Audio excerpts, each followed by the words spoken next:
राम कृष्ण से कौन बड़ो, उन्हों भी गुरु कीन, तीन लोक के वे धनी, गुरु आगे अधीन। गुरु जी तुम ना भूलियो, चाहे लाख लोग मिल जाहीं, हमसे तुमको बहुत है, तुम जैसे हमको नाही।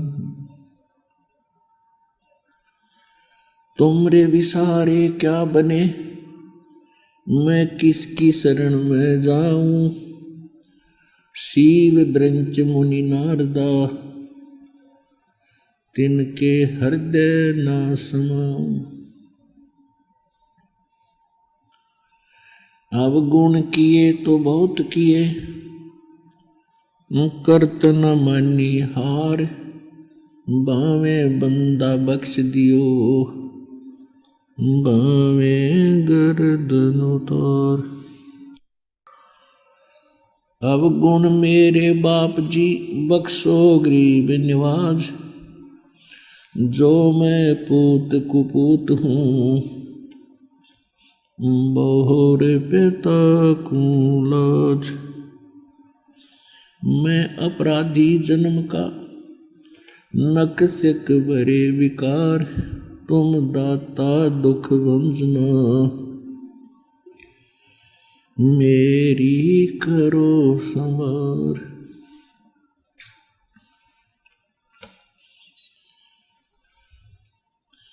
परम पिता परमात्मा पूर्ण ब्रह्म, सारी सृष्टि के रचनहार कबीर देव कबीर साहिब, अल्लाहु अकबर कबीर परमेश्वर जी की असीम रजा से आप सभी पुण्यात्माएं सत्संग सुनने के लिए उपस्थित हुए।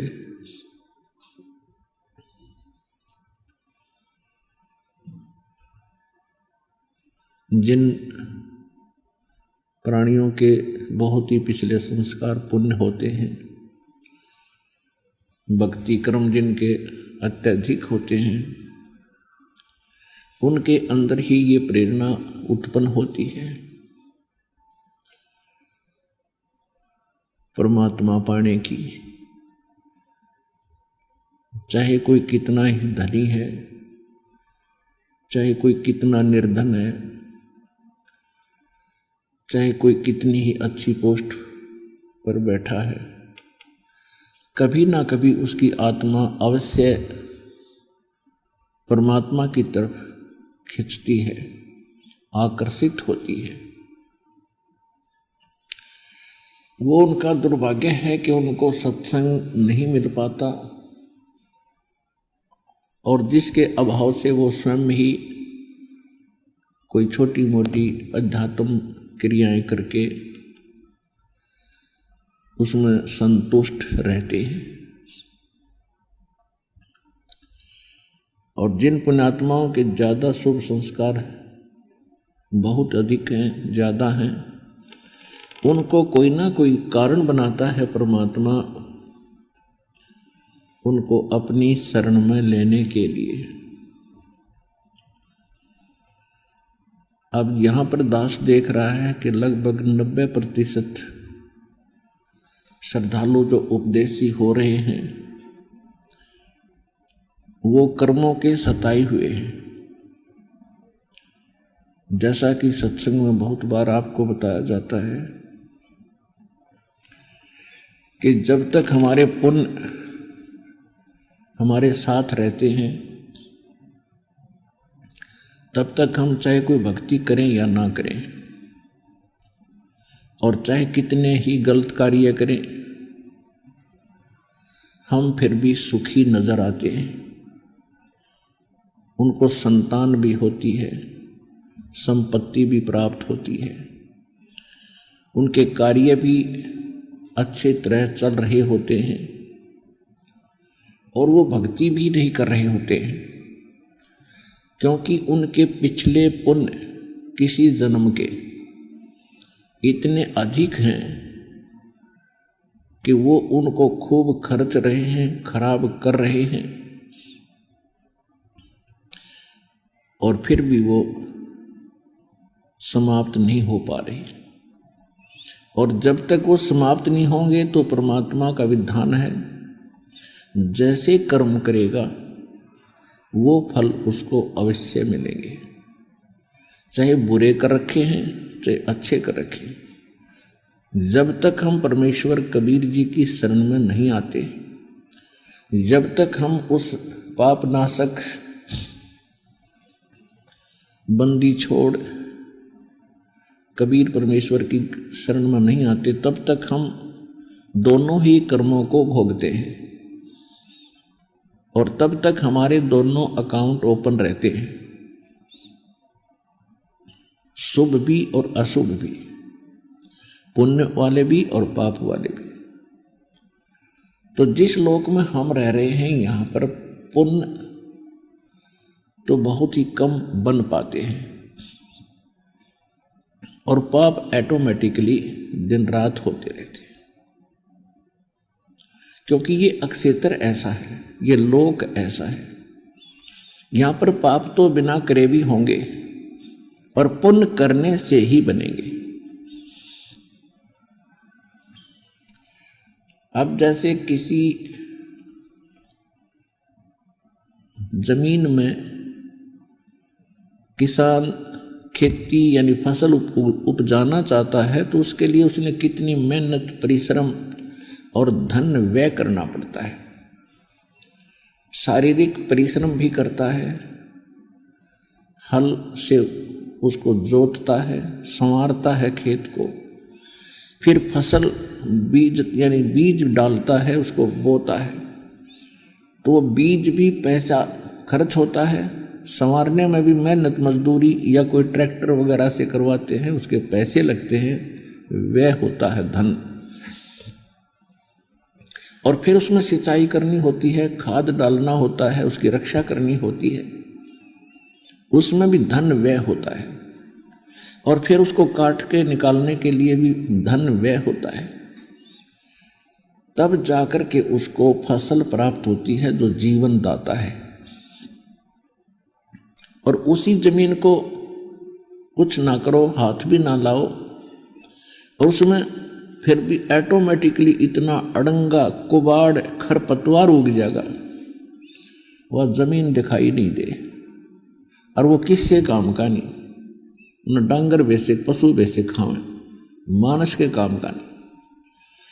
तो इसी प्रकार हमारा ये शरीर एक फील्ड है, और हम जो भी इस क्षेत्र में घूमते हैं, काल के लोक में रहते हैं, जो भी क्रियाएं करते हैं, इसमें पाप तो ऑटोमेटिकली हो जाएंगे बिना करे। पृथ्वी ऊपर पग जो धारे, करोड़ जीव एक दिन में मारे। इतने सूक्ष्म प्राणी हैं, इसके जमीन पर उड़ रहे हैं, हवा में जमीन पर चिपके रहते हैं, कि करोड़ जीवों की हत्या करके ये प्राणी विश्राम लेता है।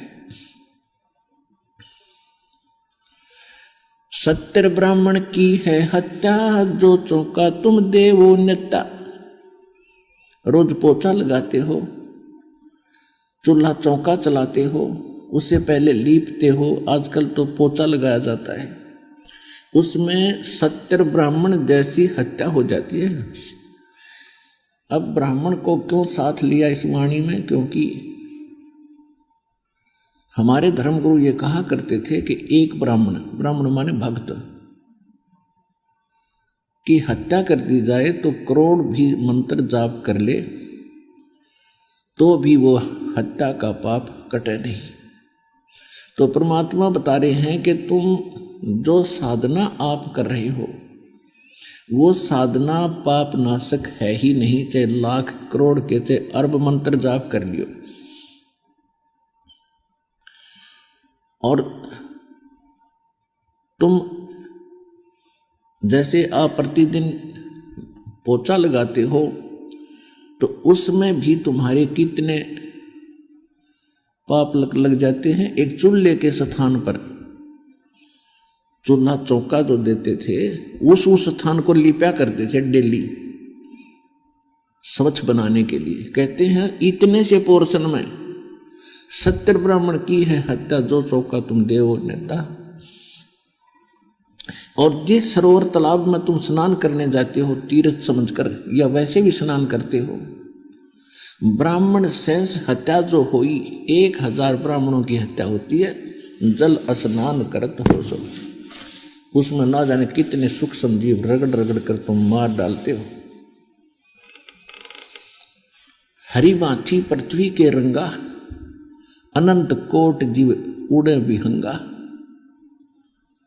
और कहते तारक मंत्र कोट जपाई, ये जीव हंसा तुम्हारी उतरे नहीं।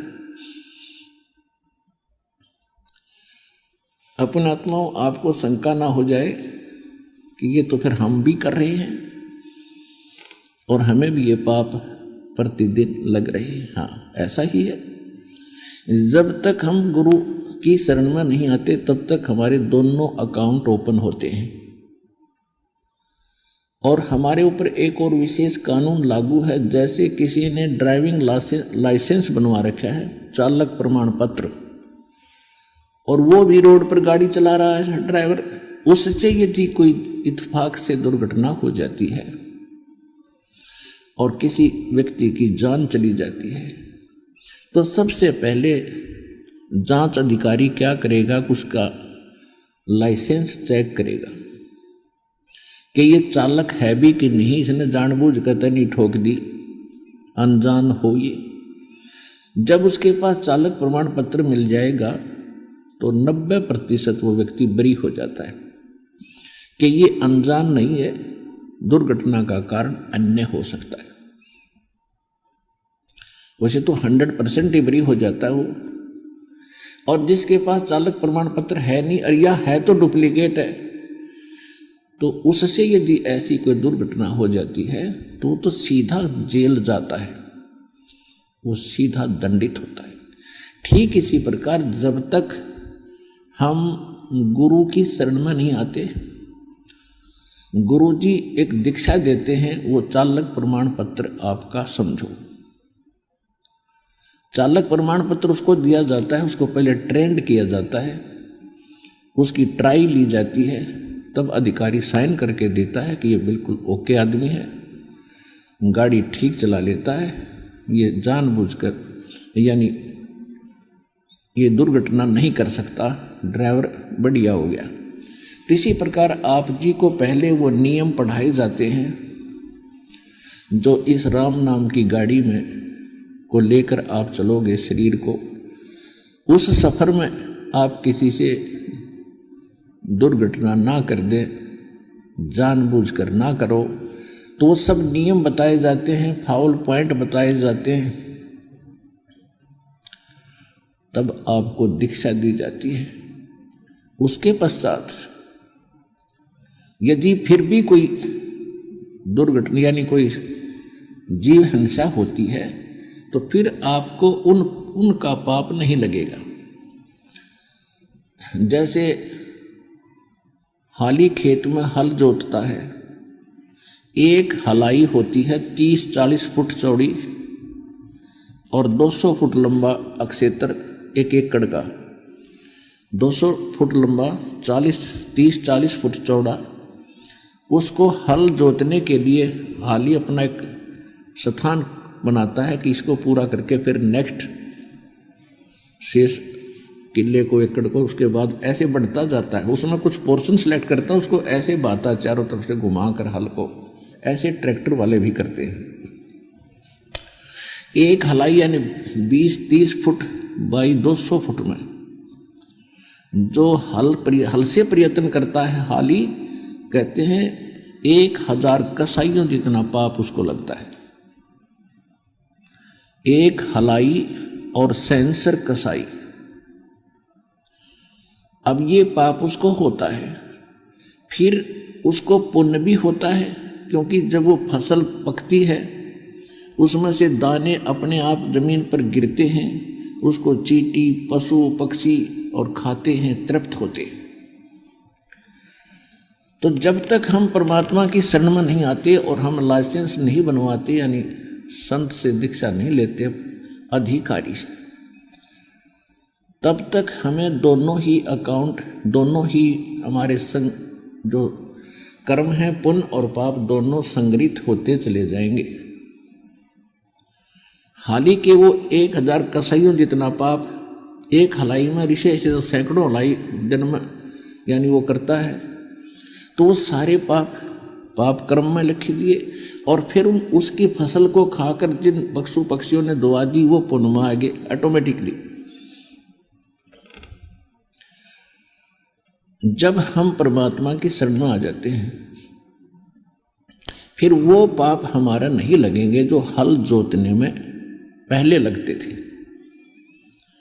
या आप सफर करते हो अपने किसी काम वश, तो उसमें भी आपके पैरों के नीचे जीव मरते हैं,